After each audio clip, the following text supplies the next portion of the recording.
Hola, soy Clara y soy mediadora. Vengo a explicar un caso que el otro día llegó a mi despacho. Se trata de tres empresas que accedieron a acudir a una mediación para intentar llegar a un acuerdo.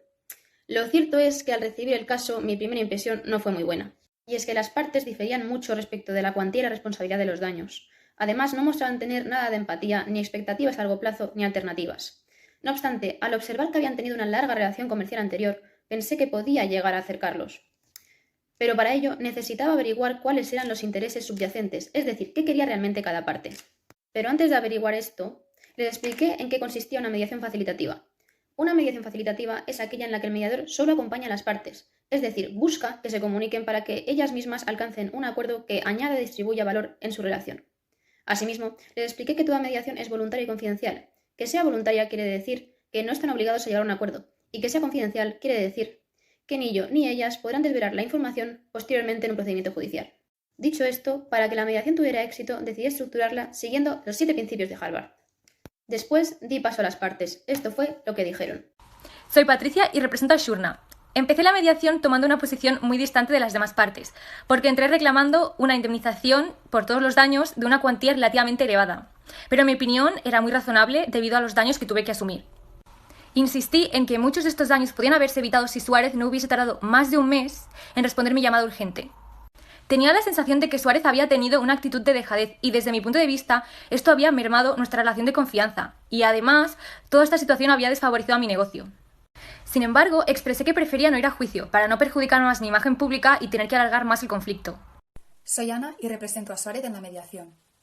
Yo he tomado la decisión de entrar a una mediación y no de ir a juicio porque para mí es más viable económicamente por los costes que conlleva y por la posibilidad de poder perder el pleito.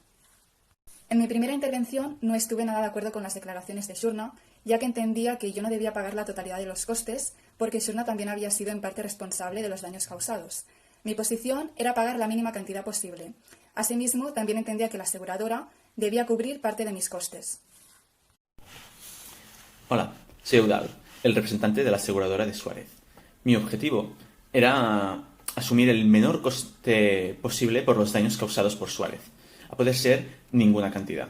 Sin embargo, era consciente que tenía difícil ganar un eventual juicio en el que me reclamaran las cantidades. Es cierto que una posible interpretación de la póliza podía excluir los daños causados. Sin embargo, las cláusulas eran oscuras. Por eso, la alternativa contenciosa no me interesaba, dado que podría asumir todos los daños causados más los intereses devengados, los cuales eran muy elevados. Así que lo que me interesaba era llegar a un acuerdo en el que asumiera el mínimo de costes posibles, pero era consciente de que era difícil que aceptasen las otras partes con sus respectivas posiciones.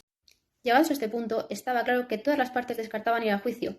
No obstante, seguían estando bastante posicionadas, y para mediar era indispensable que dejaran de estarlo. Así que les ayudé a superar algunas diferencias. Shurna no entendía la razón de ser del retraso de más de un mes. Estaba muy frustrada porque decía que de haberlo sabido, todo esto se podría haber evitado. Así que le pregunté a Suárez por qué se había retrasado tanto. El motivo era que tenía a toda su plantilla trabajando en una nueva tarjeta gráfica. Así, haciendo esta pregunta conseguí que Shurna empatizara con Suárez y que viera que al final los dos tenían intereses afines. Cuando supe los proyectos que tenía Suárez, entendí que sus intereses podrían coincidir con los míos, así que les comuniqué que en mi empresa también estábamos trabajando en un nuevo proyecto que era sacar una nueva consola al mercado y hacer una nueva campaña que nos permitiera recuperar nuestra reputación, ya que esta era una de nuestras principales preocupaciones. De todas formas, no iba a aceptar un acuerdo tan fácilmente, porque también nos interesaba recuperar todas las pérdidas causadas en la anterior campaña. Así que quería negociar un buen acuerdo de cara al futuro en el que Suárez asumiera toda su culpa. Más adelante pude darle explicaciones a Shurna sobre el retraso que tuve en comunicar el fallo de la tarjeta. Cuando Shurna nos comentó que estaba trabajando en una nueva consola, vi que realmente valía más la pena mantener nuestra relación e intentar llegar a un buen acuerdo. En este punto adopté una actitud un poco más cooperativa y decidí aceptar la propuesta de Shurna de hacer una nota pública reconociendo mi culpa. También le ofrecí un nuevo descuento en la nueva tarjeta gráfica a cambio de reducir algunos costes. También sostenía que la aseguradora debía cubrir parte de los costes por considerar que Shurna era el tercero afectado por el producto. Y le recriminé a la aseguradora el haber cambiado la definición de tercero sin comunicarlo.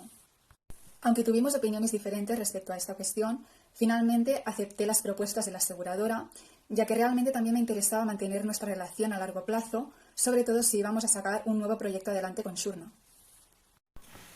Desde mi perspectiva, no me parecía mal que Shurna y Suárez llegaran a acuerdos de cara a futuro. Así quizás la cuantía reclamada no sería tan elevada. Pero lo que me interesaba era no pagar nada. El problema era que difícilmente podía convencer a Suárez de que debía asumirlo todo él, sobre todo cuando me recordó que no le comuniqué la modificación de la definición de tercero del contrato. Lo que yo trataba de poner de manifiesto es que, aunque la cláusula no fuera modificada sin una comunicación fehaciente, era mucho más beneficioso evitar un largo proceso judicial, del que podía no tener éxito, sino que la mejor solución era llegar a un acuerdo en el que yo, la aseguradora, cubriese una parte de los daños atribuidos a Suárez. Asumí que la confianza con Suárez se había roto por mi culpa. Para compensarle, decidí hacerle una oferta en la que ambos saliéramos beneficiados. Al mismo tiempo que yo cubriría una buena parte de los daños sufridos por el siniestro, le ofrecí modificar el contrato vigente hasta ahora, en el que fuéramos ambas partes las que definiéramos los términos y conceptos de sus cláusulas. Y para que la oferta fuera más atractiva aún, le propuse subir el límite máximo de la cobertura del seguro hasta 85 millones de euros. De esta forma, yo no cubriría todos los daños del siniestro y Suárez salía satisfecho a largo plazo. Tengo que admitir que esta idea salió después de que la mediadora nos hiciera ver que repartiendo las pérdidas era un juego de suma cero, que difícilmente, además, llegaríamos a un acuerdo al respecto.